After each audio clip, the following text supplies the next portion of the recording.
तो चलिए ब्रेक के बाद एक बार फिर से आपका स्वागत। और इसी बीच बड़ी खबर में आपको बता दें, भरतपुर में युवाओं का प्रदर्शन देखने को मिला है और युवाओं ने पुलिस पर इस दौरान पथराव किया है। अग्निवीर योजना के खिलाफ प्रदर्शन करते हुए युवा सड़कों पर उतर आए और इसी दौरान पुलिस पर पथराव किया गया। जयपुर आगरा रेलवे ट्रैक पर युवाओं का प्रदर्शन देखने को मिला है। सेना भर्ती में नए नियमों का विरोध कर रहे हैं और इस तरह से इन नियमों को, योजना को वापस लेने की मांग युवा कर रहे हैं। भरतपुर की तस्वीरें, जहां पर बड़ी संख्या में नौजवान प्रदर्शन करने के लिए सड़क पर उतरे और उसके बाद ट्रैक पर जमा हो गए। तो वहीं सीकर में भी अग्निपथ योजना को लेकर के प्रदर्शन देखने को मिला। तो साथ ही शेमादोपुर में पुलिस पर पथराव किया गया है। युवाओं ने पुलिस पर पत्थरबाजी की, दुकानों में तोड़फोड़ की है, सामान सड़क पर लाकर के उसे आग के हवाले कर दिया गया। युवाओं का यह आक्रोश बड़े पैमाने पर इस वक्त देखने को मिल रहा है। केंद्र सरकार की अग्निवीर योजना के खिलाफ ये युवा मांग कर रहे हैं कि इस तरह से 4 साल तक की नौकरी वाली योजना को वापस लिया जाए और पूर्व के जो नियम है सेना भर्ती के, उन्हें ही लागू रखा जाए। तो वहीं भारतीय जनता पार्टी के राष्ट्रीय प्रवक्ता और जयपुर ग्रामीण सांसद कर्नल राज्यवर्धन सिंह राठौड़ ने सोशल मीडिया के माध्यम से युवाओं से अपील की है कि वे किसी के बहकावे में नहीं आएं और सैनिकों की भर्ती वाली अग्निपथ स्कीम को समझें। इस स्कीम के पीछे पीएम मोदी और भारतीय सेना की विश्वसनीयता है। कर्नल राज्यवर्धन सिंह राठौड़ ने कहा कि अग्निपथ स्कीम युवाओं और देश दोनों के लिए फायदेमंद है। अभी जितनी संख्या में सेना भर्ती होती है, अब उससे कई ज्यादा गुना संख्या में भर्ती होगी। इससे युवाओं को सेना में जाने के ज्यादा अवसर मिलेंगे। नमस्कार साथियों, सभी युवा साथियों से मेरी ये अपील है कि सेना की जो अग्निपथ रिक्रूटमेंट योजना है उसको सबसे पहले समझ लें। ये आपके लिए और देश के लिए, दोनों के लिए फायदेमंद है। मैं संक्षिप्त में आपको बताता हूं कैसे। सबसे पहले तो अभी जितना भी रिक्रूटमेंट होता है उससे कई गुना ज्यादा संख्या में रिक्रूटमेंट होगा, यानी आपको अवसर और ज्यादा मिलेंगे सेना में जाने के। दूसरा, हर 4 में से एक व्यक्ति को सेना में 15 साल और कम से कम नौकरी करने का अवसर मिलेगा। तीसरा, जो बाहर भी जाएंगे, आप देखिए 24 साल की उम्र में आपके आसपास कौन सा ऐसा युवा है जो 20 लाख रुपए कमाकर 24 साल की उम्र का हो। और यही नहीं, बीएसएफ, सीआरपीएफ, पुलिस, इन सब के अंदर आपको नौकरी करने के लिए प्राथमिकता मिलेगी। 24 साल की उम्र में ऐसा भरोसा किसके पास है, ये जरा सोचिए। चौथी बात, ये पहली बार नहीं है कि ये योजना हो रही है। दुनिया के कई देशों में इस योजना को सफल तरीके से चलाया जा रहा है और दूसरे ही देशों में नहीं, भारत के अंदर भी अधिकारियों के लिए, ऑफिसर्स के लिए कई सालों से ये चल रही है। सेना इससे और मजबूत हो रही है। और सबसे आखिर में, इस योजना के पीछे 2 सबसे बड़े विश्वसनीय लोग हैं, संस्था हैं। एक तो भारतीय सेना और दूसरे प्रधानमंत्री मोदी जी। दोनों पे विश्वास रखिए। संक्षिप्त में अभी बताया है, विस्तार से बाद में बतलाऊंगा। तब तक के लिए जय हिंद। तो वहीं जोधपुर से बड़ी खबर, जोधपुर में आईटी की कार्रवाई जारी है। आपको बता दें कि 7 कारोबारियों के 32 ठिकानों पर यह कार्रवाई आयकर विभाग की चल रही है। आयकर विभाग की कार्रवाई कल से लगातार चल रही है। 7 कारोबारियों के 32 ठिकानों पर यह कार्रवाई इस वक्त जारी है। मुंबई स्थित 3 ठिकानों पर भी कार्रवाई हो रही है, जिसमें हैंडीक्राफ्ट, प्रॉपर्टी डीलर, बुलियन व्यापारियों के खिलाफ कार्रवाई की जा रही है। भारी मात्रा में कर चोरी पकड़े जाने की उम्मीद है।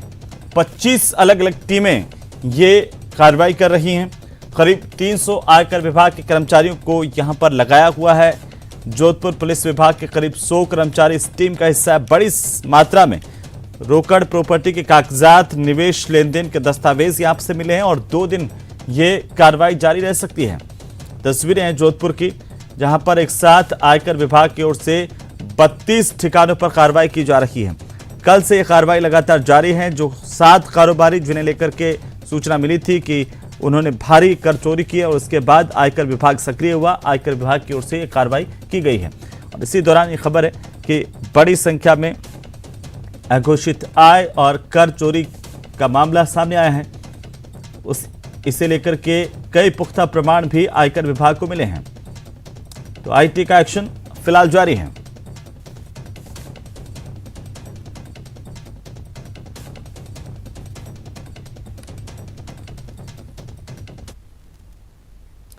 तो वहीं रायसीना हिल्स की रेस में आखिरकार कौन बाजी मारेगा, इस पर आंकड़ों का खेल शुरू हो गया है। पलड़ा एनडीए उम्मीदवार के पक्ष में है। हम आपको बता रहे हैं कि कांग्रेस शासित राजस्थान में भी एनडीए का उम्मीदवार कांग्रेस समर्थित विपक्ष के उम्मीदवार के सामने वोट के मामले में भारी पड़ेगा। आखिर कैसे, देखिए इस खास रिपोर्ट में।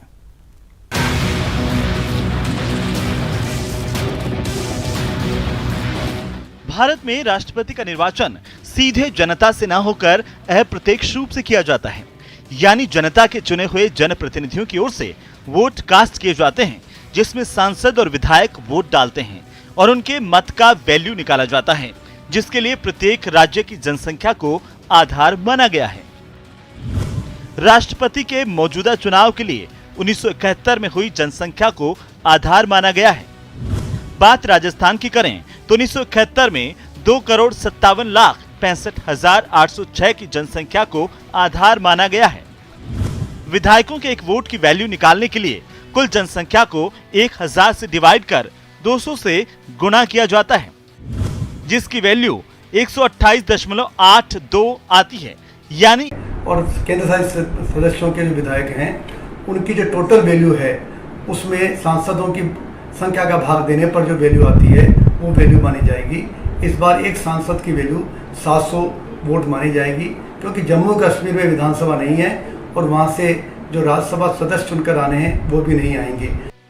अब बात करते हैं राजस्थान से राष्ट्रपति चुनाव में किस पार्टी की वोट वैल्यू आखिर कितनी है। राजस्थान में 200 विधायक, 25 लोकसभा के सांसद और 10 राज्यसभा के सांसद हैं। राजस्थान में एक विधायक की वोट वैल्यू 129 और एक सांसद की वोट वैल्यू 700 है। आगामी राष्ट्रपति निर्वाचन के लिए यदि हम वोटों का गणित देखते हैं तो राजस्थान के परिप्रेक्ष्य में सांसदों की अधिक संख्या होने के कारण एनडीए के उम्मीदवार को अधिक मत प्राप्त होते हुए नजर आ रहे हैं। हाल ही में राज्यसभा चुनाव के वोट ट्रेंड को देखें तो कांग्रेस के पास 126 विधायकों का समर्थन हासिल है, यानी इनकी कुल वोट वैल्यू 16,254 है। वहीं राज्यसभा के 6 सांसदों की वोट वैल्यू करीब 4,200 होती है। इस तरह से राजस्थान में कांग्रेस के खाते में कुल 20,454 वोट आते हैं। वहीं बीजेपी के 70 विधायकों की वोट वैल्यू 9,030 है। 24 लोकसभा सदस्य और 4 राज्यसभा सदस्यों की वैल्यू 19,600 होती है। विधायक और सांसदों की कुल वोट वैल्यू 28,630 आती है। आरएलपी के 3 विधायक और एक सांसद हैं, जिनकी कुल वोट वैल्यू 1,087 है। हालांकि उनका वोट किधर जाएगा ये तय नहीं है। राजस्थान में विधायक और सांसदों की कुल वोट वैल्यू 50,300 है, जिसमें विधायकों की वोट वैल्यू 25,800 और सांसदों की 24,500 है। ऐसी स्थिति में राज्यसभा, लोकसभा और विधानसभा के विधायकों के वोटों का यदि आकलन किया जाए तो एनडीए के उम्मीदवार को 8 से 9,000 वोटों का आधिक्य मिलता हुआ प्रतीत होता है। मतलब साफ है, भले ही राज्य में कांग्रेस की सरकार है, लेकिन राष्ट्रपति के चुनाव में वोटों के गणित के आधार पर एनडीए को बढ़त नजर आ रही है। सुधीर शर्मा, न्यूज़ 18 जयपुर। तो वहीं बीकानेर में न्यूज़ 18 राजस्थान की खबर का बड़ा असर देखने को मिला है। मानसून पूर्व हुई मामूली बारिश में ही सड़कों पर जलभराव की खबर दिखाने के बाद निगम प्रशासन हरकत में आया। इसके चलते निगम की ओर से अब नदी नालों की सफाई करवाई जा रही है। निगम के कमिश्नर गोपाल राम खुद सफाई व्यवस्था की मॉनिटरिंग कर रहे हैं। जिला कलेक्टर कार्यालय के सामने निगम के सफाई कर्मचारियों ने चैम्बर खोल करके नालों की सफाई की है। तो वहीं सफाई का जायजा लेने के लिए पहुंचे निगम कमिश्नर ने कहा कि शहर में किसी भी तरह के जलभराव की समस्या से निपटने के पुख्ता इंतजाम किए गए हैं। इस दौरान सफाई व्यवस्था का जायजा लिया हमारे संवाददाता मनीष दादीच ने। बारिश से पहले नगर निगम ने जो दावे किए थे नदी नालों की सफाई का, हालांकि एक दिन हुई बारिश ने पोल खोल कर रख दी थी। उसके बाद में नगर निगम चेता है जब हमने खबर दिखाई न्यूज़ 18 राजस्थान पर। फिलहाल नगर निगम की ओर से सफाई कार्य किया जा रहा है। आप देख सकते हैं किस तरह से यहाँ पर कलेक्टर ऑफिस के सामने, जहाँ पर ऊपर कलेक्टर ऑफिस है, नीचे एसपी ऑफिस है, और यहाँ पर जो रोड है, मुख्य जो सड़क कहलाती है अपनी, यहाँ पर जो नगर निगम है उसके कर्मचारी जो सफाई कर रहे हैं, नालों की सफाई कर रहे हैं ताकि यहाँ पर किसी भी तरह से जल भराव ना हो सके। और खास तौर पर सबसे बड़ी बात एक और रहेगी, क्योंकि 21 जून यानी कि विश्व अंतर्राष्ट्रीय जो दिवस मनाया जाएगा, योग दिवस मनाया जाएगा, वो इसी जगह मनाया जाएगा। उसी को लेकर के कयास ये चल रहे हैं कि शायद ये सफाई जो है उस वजह से कराई जा रही है। बात करने के लिए हमारे साथ में मौजूद हैं नगर निगम कमिश्नर बीकानेर के गोपाल राम बिरदा जी। उनसे ही पूछते हैं, सर, अव्वल नालों की सफाई हो रही है, लेकिन बरसाती नाले और ये सफाई किस तरह से आप देखते हैं? पिछले 1 महीने से हमने 15 जेसीबी मशीन लगा रखी है और 20 डंपर लगा रखे हैं अलग अलग जगह पे, और बड़े पैमाने पे सफाई अभियान चल रहा है। योग दिवस यहाँ होना है तो इस नाले की सफाई उस कारण नहीं हो रही है, ये नियमित सफाई है, इसे संयोग कहा जा सकता है। निश्चित तौर पर संयोग कहा जा सकता है, लेकिन इससे पहले जिस तरह से पूर्व मानसून पहले 2 दिन 3 दिन पहले जो बारिश हुई थी, खुद आपके बीकानेर नगर निगम के जो पीछे नाला बहता है वहां पर गंदगी जमा है, उसकी सफाई नहीं हो पा रही है। लेकिन यहाँ की सफाई करवाना आपको लगता नहीं है कि योग दिवस का कोई कारण हो सकता है? बीकानेर नगर निगम के पीछे का एरिया गिनानी कहलाता है। गिनानी वो एरिया होता है जो लो लाइंग होता है। तो पिछली बारिश बहुत कम थी, 17 mm बारिश थी, तो गिनानी में तो पानी आता ही आता है। बाकी जगह कहीं कोई प्रॉब्लम नहीं हुई। बीकानेर शहर काफ़ी बड़ा शहर है और कहीं से भी किसी भी तरह की प्रॉब्लम रिपोर्ट नहीं हुई। काफी बड़ा शहर है बीकानेर। बारिश के टाइम में क्या कुछ निगम की ओर से व्यवस्थाएं की जाएंगी ताकि कहीं भी जल भराव की समस्या ना हो सके? हमने नाले वगैरह तो सब साफ करा ही दिए हैं। इसके अलावा पंप सेट वगैरह हमारे पास है। हमने करीब 50 पंप सेट रखे हैं। जहाँ भी कोई प्रॉब्लम होगी, कहीं पानी भरेगा तो वहाँ पंप सेट से पानी निकालेंगे। इसके अलावा मिट्टी के कट्टे हैं और दूसरी जो भी तैयारियां होती है वो सब तैयारियां कर ली गई है। बीकानेर से न्यूज़ 18 राजस्थान के लिए मैं मनीष दादीज। उदयपुर के सवीना थाना इलाके में स्थित गुप्तेश्वर रोड पर स्थित एक गोदाम में आज सुबह अचानक से आग लग जाने से यहां पर हड़कंप मच गया। आसपास के लोगों ने आग को बुझाने की काफी कोशिश की, लेकिन आग को कंट्रोल नहीं किया जा सका और ऐसे में नगर निगम के फायर ब्रिगेड को सूचना दी गई। सूचना मिलते ही निगम की 4 दमकल मौके पर पहुंची। करीब 2 घंटे की कड़ी मशक्कत के बाद इस आग पर काबू पाया जा सका। इस आग से गोदाम में रखा हैंडीक्राफ्ट और लकड़ी का माल जलकर स्वाहा हो गया। इस घटना में लाखों रुपए का नुकसान हुआ है। फिक्स 3:32 तो हालांकि राहत की बात यह है कि दमकल ने मौके पर पहुंचकर इस आग पर काबू पा लिया है।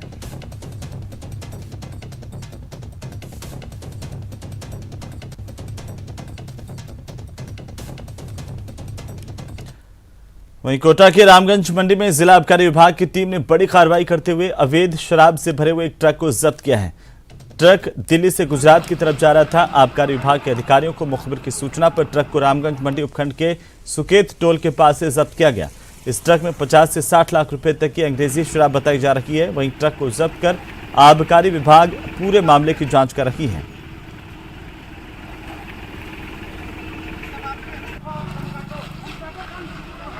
फिर से हमें सूचना मिली थी कि दिल्ली से कोई गाड़ी अभी कोटा होते हुए गुजरात जा रही है, तो हमने नाकाबंदी करवाई रामगंज मंडी अपने सुकेत टोल के आगे, उसको रुकवाया। अब हमने देखा तो यहाँ पे इसमें दिल्ली में सेल दिल्ली की अंग्रेजी शराब और बियर थी जो गुजरात जा रही थी।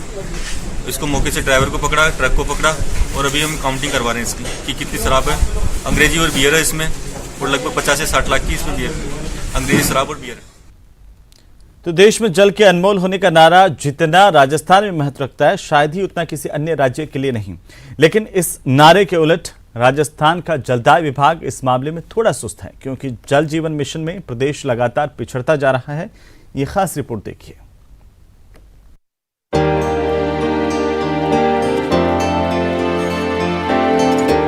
जल जीवन मिशन के मामले में राजस्थान लगातार पिछड़ता ही जा रहा है।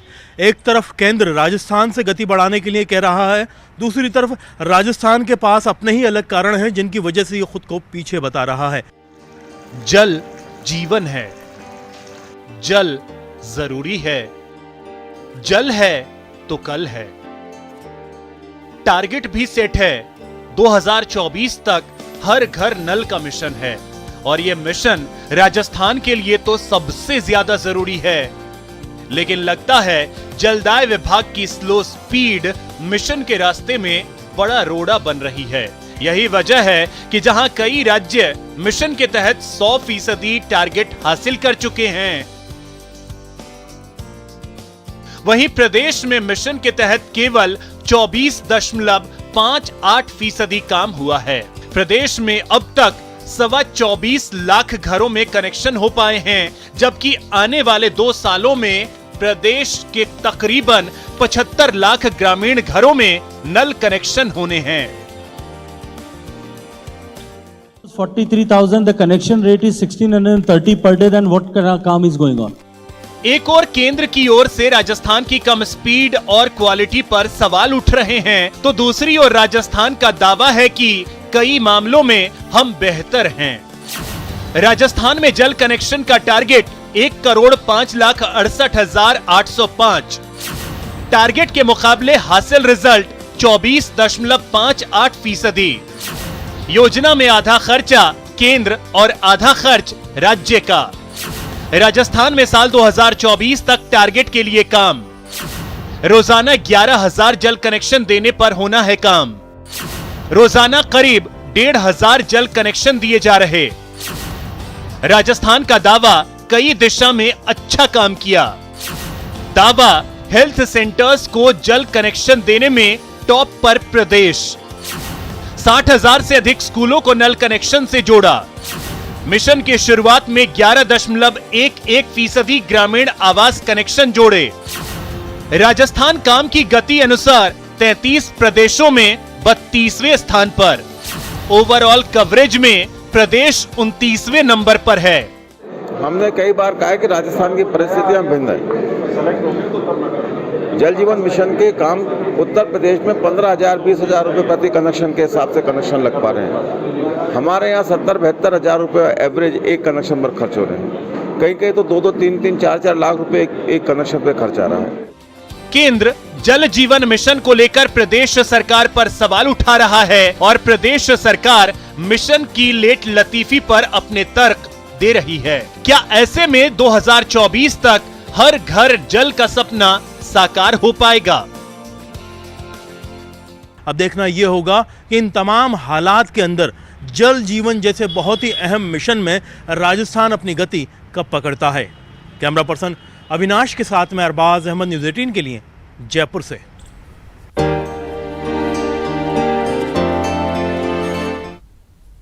तो चलिए इसी के साथ ही बुलेटिन में फिलहाल इतना ही। नमस्कार।